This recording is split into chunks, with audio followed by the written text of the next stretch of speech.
안녕하세요.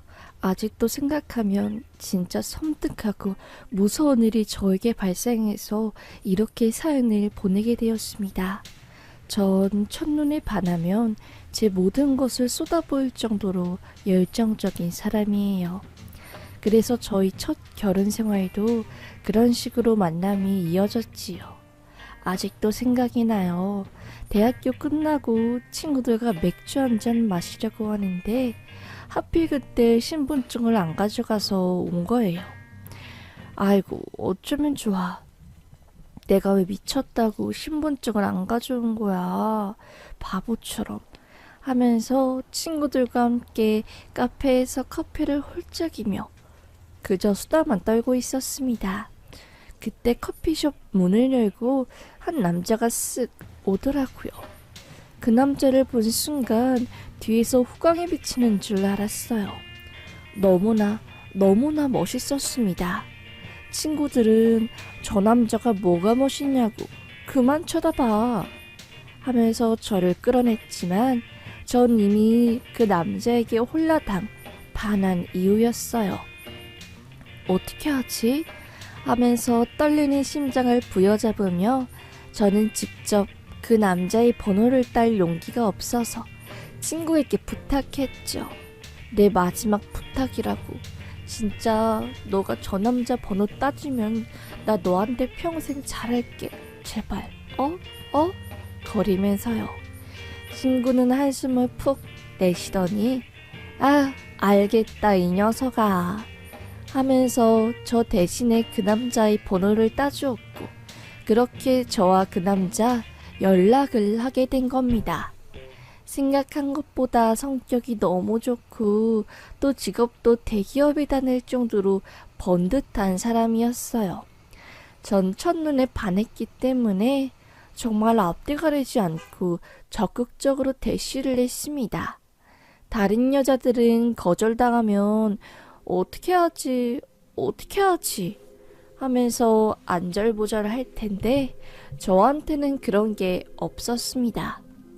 그냥 이게 이번 생이 마지막 사랑이라고 생각하고 제가 할 수 있는 최선의 것들을 다 해주었어요. 그렇게 연락을 하다가 사귀게 되었고 전 대학교를 졸업하자마자 엄마 사업체 밑에 들어가서 일을 배우게 되었습니다. 그 사람과 진지하게 교제를 이어가다가 결혼 이야기가 나오게 되었어요. 그 남자는 저보다 나이가 조금 많은 사람이었거든요. 일단 알겠다고 말을 한 뒤 그 남자에게 전 말했습니다. 우리 딱 6개월만 더 시간을 가져보고 결혼할 사이인지 잘 보자고 말했죠. 저도 제가 첫눈에 반해서 이성적인 판단을 하지 못하고 너무 감정에만 이끌려서 이런 판단을 하는 건 아닐까 하는 마음에요. 그렇게 유예 기간 6개월 동안 그 남자와 최대한 만나지 않고 다른 사람들을 만나면서 마음을 잘 살펴보는데 머리로는 그 남자가 아니라고 하는데 가슴으로는 그 남자가 없으면 못 살겠다. 나 진짜 더욱더 힘들어질 것 같다. 이런 생각이 반복해서 드는 겁니다. 그래서 결국 전 조금은 이른 나이에 결혼을 하게 되었어요. 그 남자도 직장은 괜찮았지만 사실 직장인 월급으로 서울에 있는 집을 사기란 거의 불가능에 가깝잖아요. 모아둔 돈도 8천만 원 정도였고요. 그래서 저는 부모님 찬스를 이용해서 서울의 가장 노른자 땅에 아파트에 입주하게 되었습니다. 사실 저희 부모님이 꽤나 잘 살았거든요. 부모님은 아무래도 저희 모든 판단을 지지해 주시는 분이라 저에게 별다른 사유에 대한 검증도 없이 결혼을 허락하셨고 그저 딸이 행복하게 돈 걱정 없이 살았으면 좋겠음 바람에 큰 돈이 들어가는 아파트도 해주셨습니다. 그래서 부모님을 봐서라도 최대한 행복하게 살려고 했어요. 그런데 신혼생활 할 1년 정도 했을까요? 갑자기 남편이 외근이다 뭐다 하면서 점점 늦게 들어오는 순간들이 많아지는 겁니다. 솔직히 여자들은 다 알잖아요. 갑자기 남편이 변하거나 이상한 낌새가 직감적으로 느껴지는 걸요. 전 그때부터였을 거예요. 뭔가 남편이 나에게 숨기고 있는 게 있다라는 것을요. 분명히 오늘 야근 없는 걸 아는데 야근한다고 새벽 2시에 들어오고 또 자기 할 게 많다고 하면서 주말에 회사를 가고 진짜 회사를 가는 건가 싶어서 전 최대한 몰래 제 친구 중에 남편과 같은 회사를 다니는 지인들을 물어물어 찾아서 남편에 대해서 물어보았습니다. 운 좋게 같은 부서에서 일을 하는 사람이 제 친구의 지인이었고 그분께 남편에 대해서 물어보았어요. 업무 관련해서요. 그러자 그분이 그러대요. 이상하다.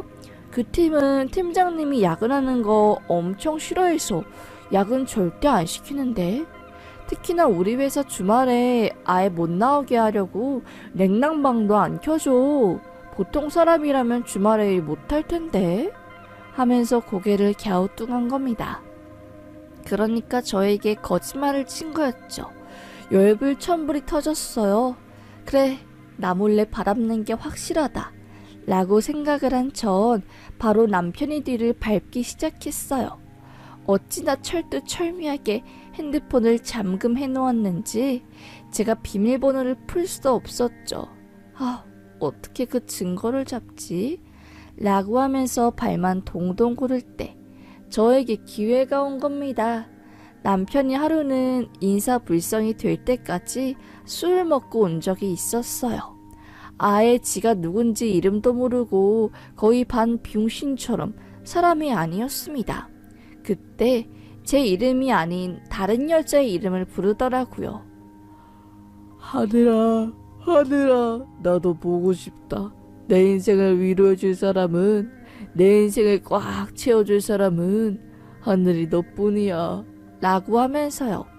뭐지 뭐야 하면서 혼란스러워진 전 동공이 흔들렸지만 바로 이건 남편이 바람을 포착할 기회라는 걸 알았죠. 술에 취해서 저를 알아보지도 못하는 남편에게 비밀번호 알려줘봐 라고 말하니까 순순히 하늘이 생일이잖아 하면서 주민번호 앞자리를 부르더라고요.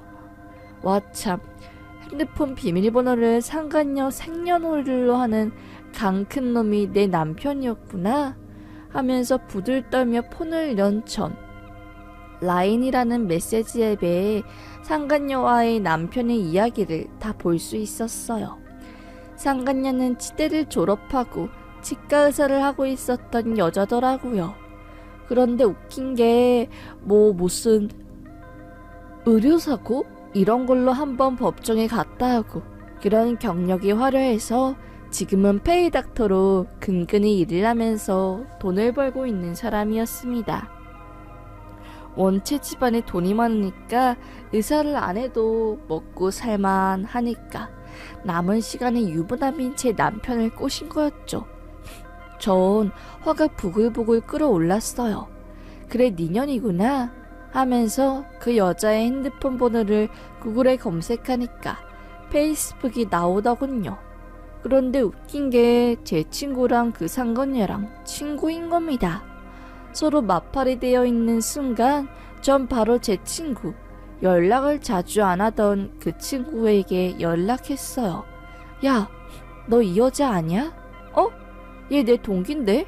학교에서 또라이로 겁나 유명했어 라고 하대요. 야, 어떤 여자인지 나한테 말 좀 해봐. 어떤 사람이냐고 라고 하자 제 친구는 그냥 킬러야 킬러. 여친 있는 남자애들한테 집 바스트 내세우면서 유혹하고 여자가 남자 뺏겨서 고통스러워하는 그런 모습 즐기는 여자야. 미친년이지? 하도 동기들 사이에서 소문도 안 좋고 그래서 치대인데도 불구하고 한 2년인가 휴학해서 유명해. 답도 없는 그 여자를 나한테 갑자기 왜 물어보냐? 내 친구도 걔 때문에 우울증 걸려서 죽으려고 하고 진짜 난리도 아니었어 라고 말을 하는 겁니다. 와씨, 이런 여자가 나에게 걸리다니.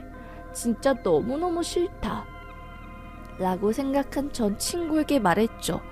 야, 그 여자한테 당한 애가 나야.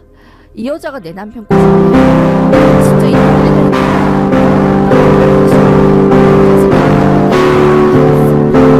어쨌든 말해줬어. 빨리 남편이라고 얘기해줬어. 제 친구